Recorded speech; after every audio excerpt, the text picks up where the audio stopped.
Salut et bienvenue sur Stats and ML pour tous. En ce jour 10 de ce challenge, je vais vous présenter la distribution d'une variable aléatoire discrète. Je donnerai ce qu'est une variable aléatoire, les caractéristiques d'une variable aléatoire, comment est complètement définie une variable aléatoire et quelques exemples.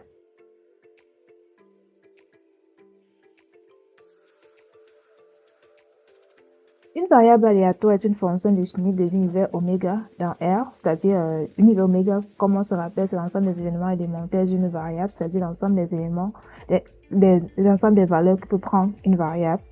Et si l'ensemble des valeurs que peut prendre notre variable aléatoire est dénombrable, alors la variable aléatoire est dite discrète, et sinon la variable aléatoire est dite continue. Et une variable aléatoire, en fait, sera complètement déterminée soit par la densité, dans le cas continu, ou la loi de probabilité, ou bien par la fonction répartition, ou bien par la fonction caractéristique, ou bien par la fonction génératrice des probabilités. La fonction caractéristique est en général beaucoup plus utilisée dans les cas continus. La fonction génératrice des probabilités est plus utilisée dans les cas discrets. Donc, la fonction caractéristique est plus utilisée dans le cas continu. La fonction génératrice des probabilités est plus utilisée dans le cas discret. On peut également caractériser une variable aléatoire par l'espérance, la variance, le mode, la symétrie, le QTX. Le QTX est une mesure d'aplatissement, asymétrie, mesure de symétrie, comme son nom l'indique. Comment est définie une loi d'une variable aléatoire discrète? Une variable aléatoire discrète est complètement déterminée par sa loi de probabilité. La loi d'une variable aléatoire discrète X est la liste de toutes les valeurs différentes pour prendre notre variable avec des probabilités qui leur sont associées. La fonction de répartition, quant à elle, en fait, c'est une fonction de R dans 0, 1, définie pour tout X dans R par f de X, c'est la probabilité que X soit inférieur ou égal à X. Et c'est la probabilité de cet événement, aussi. Et puis,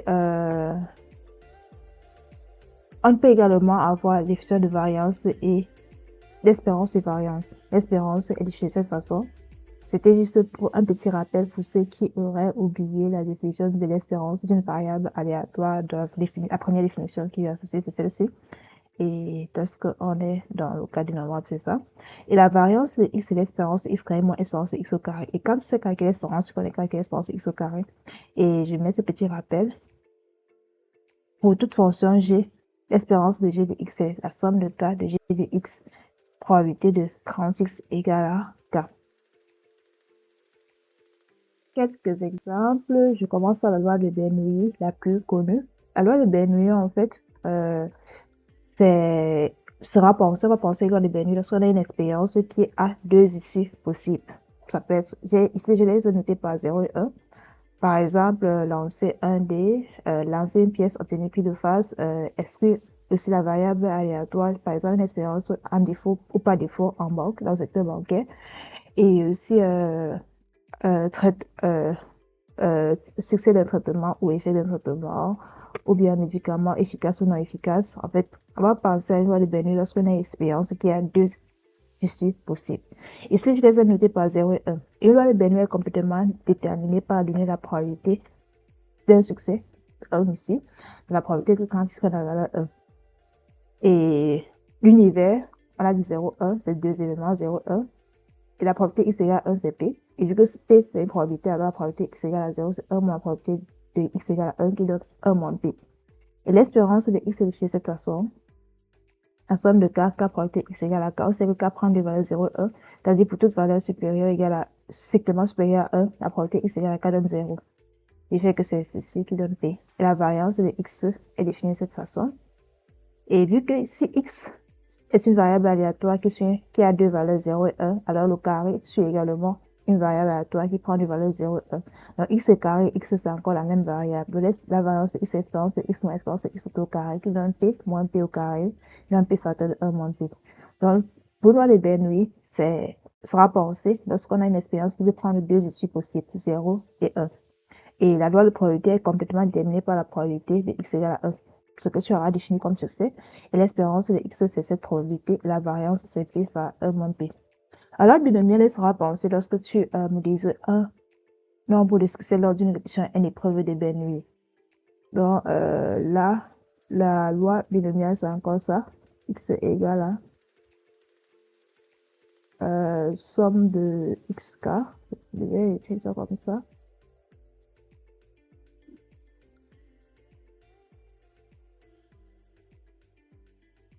avec xk qui suit une loi de Bernoulli. Donc, c'est un peu comme ça qu'est définie une loi binomiale.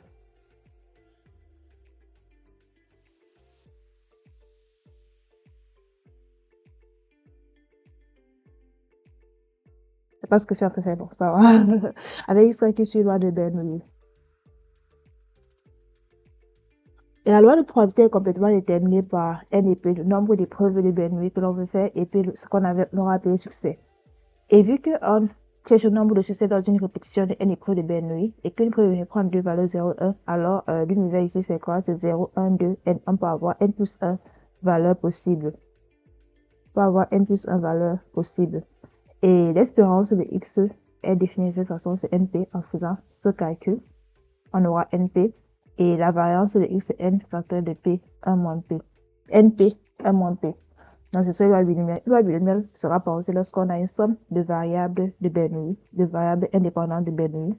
Sera pensée lorsqu'on a un compte au nombre de succès lors d'une répétition de n épreuves de Bernoulli. Et la loi de probabilité est complètement définie par le nombre d'épreuves et la probabilité de succès. Et la probabilité x égale à 4 prend cette valeur. L'espérance de x, c'est np. Et la variance de x, c'est np, 1 moins p. La loi géométrique, quant à elle, sera pensée lorsqu'on a une répétition d'une loi de Bernoulli jusqu'au premier succès. Donc, lorsqu'on répète une expérience de Bernoulli jusqu'à avoir un premier succès, c'est dans ce cas qu'on va penser une loi géométrique.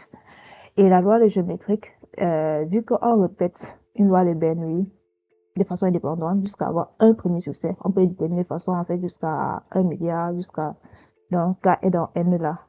K est dans N étoile, donc notre univers c'est N étoile.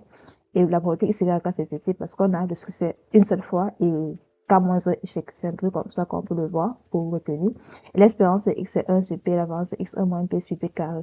Pour la démo, il faut se rappeler de l'élément limité de somme de X puissance K qui est égal à 1 sur 1 moins X. En faisant la dérivée, on aura quelque chose qui est 1 sur 1 moins P et on aura que ça. Donc, la loi géométrique sera pensée lorsqu'on a une loi. Lorsqu'on répète une loi de Bernoulli jusqu'à un premier succès. Donc, on répète une expérience jusqu'à avoir un premier succès. C'est là qu'on va utiliser une loi géométrique. La loi de Poisson, en fait, est généralement et en fait, la plupart des cas utilisée pour modéliser les événements rares. C'est quoi un événement rare? C'est un événement dont la probabilité de survenir est très rare. Par exemple, le nombre d'accidents ayant connu de morts, il y a eu des morts dans une ville, le nombre de kidnappings, le nombre de décès dans un hôpital, en fait des événements en fait qui sont rares suite à un accident et tout et tout. Et la loi des poissons, c'est également une approximation de la loi binomiale. Donc lorsque n est assez grand et que la probabilité de succès est assez faible, alors la loi de poisson, c'est la loi de binomial sera va converger à la loi de poisson. Et la loi de Poisson est définie de cette façon. L'univers c'est n étoile et pour tout cas, espérance de x égale c'est ceci là. Avec lambda comme paramètre, l'espérance de x est lambda et la variance de x est égale à lambda. Donc si j'ai quelque chose en général, quand j'aurai une variable aléatoire, que je sais que les événements sont rares et que l'espérance c'est la variance, je vais un peu penser à la loi de Poisson pour la modéliser. La loi uniforme, quant à elle, c'est une loi très connue. Mais en fait, la loi uniforme, on peut la voir un peu comme une loi dont on n'a pas d'information, une loi d'absence d'information. Par exemple, on suppose qu'on a une variable qui peut prendre n valeurs et qu'on n'a aucune idée de la description de la variable. On se dit, bon, à un bon sens, peut-être chaque événement se produit avec une même proba. C'est là qu'on va affecter le même poids à toutes les valeurs et on aura ceci. Et l'espérance de x est définie de cette façon et la variance en calculant, on trouve ceci. J'ai fini pour ce jour. Si tu as des questions, des remarques, n'oublie pas de me le dire en commentaire et n'oublie pas de liker et de t'abonner si c'est ta toute première fois.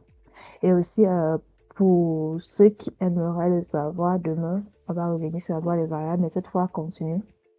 Et puis, après cela, on va voir les théorèmes que tout statisticien devrait connaître en probabilité et avant de revenir sur les hypothèses.